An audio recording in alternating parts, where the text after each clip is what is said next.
אותנו, לשרת אותנו. הם לא עובד להם מקום מעמד בעולם. רק בשביל לשרת את ישראל. דרשתו של הרב עסקה בהלכות גוי של שבת. גוי שמבצע בעבור יהודים שומרי מצוות, עבודות שונות ביום המנוחה המקודש.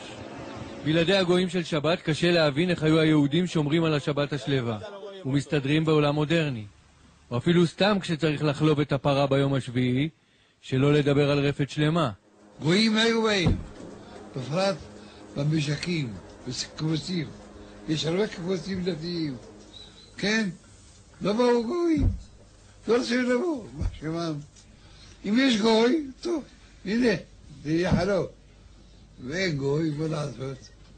מתו כל הגויים, מה לעשות? ומה יהיה בימות המשיח?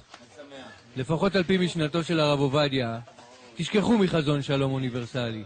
היהודים יזכו לחיי נצח, והגויים, שדווקא יאריכו ימים, יזכו לכך מסיבה תועלתית בלבד. בישראל לא יש בהם מלאך מוות העולם, בלע מוות לנצח.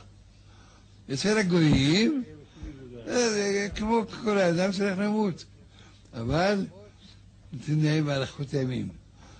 זה תחשוב חמור שלו, אם ימות, תפסיד את הכל, זה בכסף. זה משרת שלו, גם כן, יפסיד אותו. לכן נותנים לו אריכות ימים, שיעבוד טוב אצל היהודי הזה. למה צריך להיות גויים? הם יעבדו, הם יחרשו, הם יזרעו, הם יקצרו. אנחנו נשב כפו הפנדי ונאכל. כן, בשביל זה ידברו הגויים. בשביל זה.